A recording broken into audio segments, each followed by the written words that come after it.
मैं इतना भी कोई परफेक्ट नहीं हूँ। वो तो बस जमाने के साथ साथ बहुत कुछ देखा और सीख गया। अरे तुम यहाँ खड़े खड़े क्या कर रही हो? जाओ और दूसरे गेस्ट से भी मिलो। तुम आज रात की स्टार हो। ठीक है नक्श सर, सेकेंड फ्लोर पर मैंने एक प्राइवेट रूम तैयार करवाया है। कार्तिक अभी थोड़ी देर में आता ही होगा। क्यों ना आप उस कमरे में जाएं और थोड़ा रिलैक्स करें। मैं थोड़ी देर में आपको ज्वाइन करती हूँ। ठीक है, तो मैं और इरफान भाई ऊपर जा रहे हैं, सीधे तौर पर राजी होते हुए नक्श ने कहा। चूंकि आज नक्श बहुत खुश था और उसकी वजह अनिका का उसके घर आना था, इसलिए उसने आज की रात बहुत शराब पी और जब उसे अनिका की याद आई तो नशे में उसने कॉल भी कर दिया। मेरी बीवी क्या कर रही है? अनिका के कॉल उठाते ही नक्श ने कहा, तुम्हारा इंतजार। ओ, तो मेरी बीवी को मेरा और इंतजार करना होगा, क्योंकि बॉस को कुछ जरूरी काम आ गया है और मुझे उनके साथ जाना पड़ रहा है। ठीक है, तुम अपने काम पर ध्यान दो, तो फिर मैं सो जाती हूँ। I love you. ये पहली बार था जब इन 3 सालों में नक्श ने अनिका को आई लव यू कहा था। ठीक है, चलो कल सुबह मिलते हैं, गुड नाइट। और ये बोलने के बाद उसने कॉल कट कर दिया।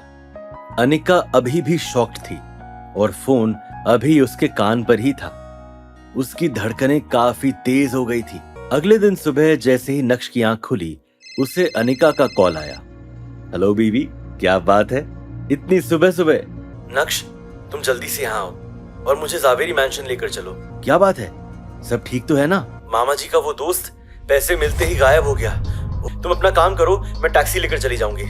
ये बोलने के बाद जल्दी से अनिका ने कॉल कट कर दिया। वैसे तो नक्श को जावेरी परिवार में कोई इंटरेस्ट नहीं था और नक्श तो चाहता भी था कि जावेरी परिवार सफर करे, लेकिन इस तरह से बिल्कुल भी नहीं। उसके बाद नक्श ने अपना फोन उठाया और एक कॉल किया। मिस्टर नक्श, आज इतने सालों के बाद फाइनली आपको मेरी याद आ गई। हो गया ड्रामा, मुझे तुझसे हेल्प चाहिए। मैं चाहता हूँ कि तू अपनी कंपनी बिंद्रा ग्रुप का कोलैबोरेशन सूरत के जावेरी परिवार के साथ करे। ठीक है नक्श, मैं इस मैटर को इमीडिएटली हैंडल करता हूँ। मैं पर्सनली जावेरी परिवार से जाकर मिलता हूँ। उसी समय जावेरी परिवार के मैंशन का माहौल पूरी तरह से बिगड़ा हुआ था। ग्लूमी एक्सप्रेशंस के साथ कल्याणी देवी अपनी चेयर पर बैठी थी और प्रफुल्ल पटेल हॉल के बीच में खड़े थे। उनके चेहरे पर डर भी था और शर्म भी। प्रफुल्ल पटेल, आपका दोस्त कहाँ चला गया? कल ही हमने आपको हमारे सारे पैसे दे दिए और आज इस बात को 1 दिन ही हुआ है कि आपका दोस्त भाग गया। आप सभी परेशान ना हो, शांति रखिए। मामा जी ने पुलिस को इन्फॉर्म कर दिया है, वो आदमी जल्द ही पकड़ा जाएगा। हम एक परिवार हैं, हमें शांति से बात करनी चाहिए। जैसे ही वो आदमी मिल जाएगा वैसे ही हमें हमारा सारा पैसा भी मिल जाएगा। प्रफुल्ल भाई साहब, आपने मुझे बहुत निराश किया है। दादी, ये सब कहने से कोई फायदा नहीं है। हाँ, इन सब बातों का अब क्या मतलब? अब तो प्रफुल्ल पटेल को ही सारी भरपाई करनी होगी। हमारे पैसे वापस दो। अब तुम बताओ कि तुम हमें किस तरह से कॉम्पनसेट करोगे? तुम्हारा दोस्त हमारे 600 करोड़ रुपए लेकर भाग गया। मैं कहां से कॉम्पनसेट करूं? आप सभी को पता ही है कि आपके साथ साथ मैंने मेरा भी सारा कैपिटल इन्वेस्ट कर दिया था। अब मेरे पास भी कुछ नहीं बचा है।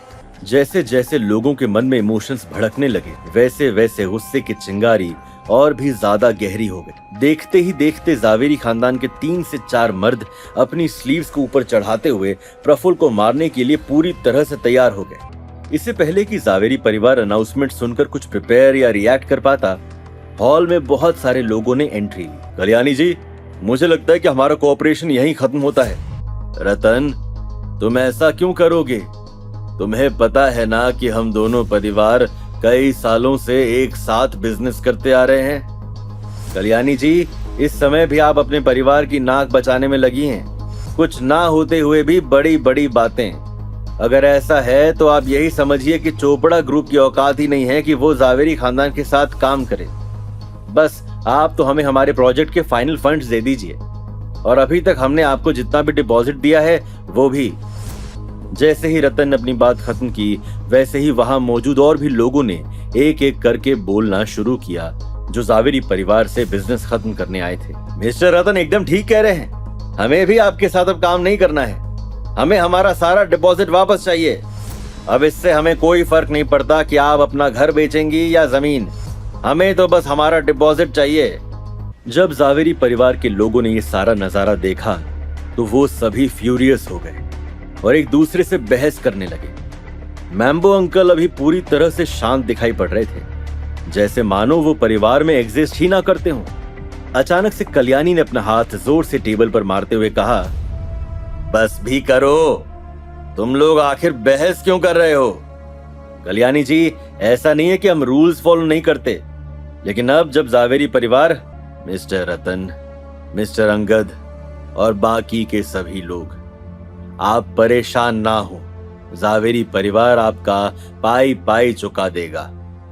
लेकिन क्या आप उसके लिए जावेरी परिवार को कुछ दिन की मोहलत दे सकते हैं? ठीक है, अगर आप कह रही हैं तो हम आपको 5 दिन की मोहलत देते हैं। ये बोलने के बाद रतन पीछे मुड़ा और जावेरी परिवार के हॉल से बाहर निकल गया। क्या 5 दिनों में पैसा लुटाने में जावेरी खानदान होगा कामयाब? क्या जावेरी खानदान कर देगा प्रफुल्ल मामा का हाल बेहाल? क्या नक्श का जावेरी खानदान की मदद करने से होगी भरपाई, या हमेशा के लिए डूब जाएगा जावेरी खानदान का सितारा? ये जानने के लिए देखिए अगला एपिसोड सिर्फ पॉकेट एफएम के YouTube चैनल पर, और इंस्टा एम्पायर के सारे एपिसोड्स को सुनने के लिए डिस्क्रिप्शन में दी गई लिंक से डाउनलोड कीजिए पॉकेट एफएम ऐप।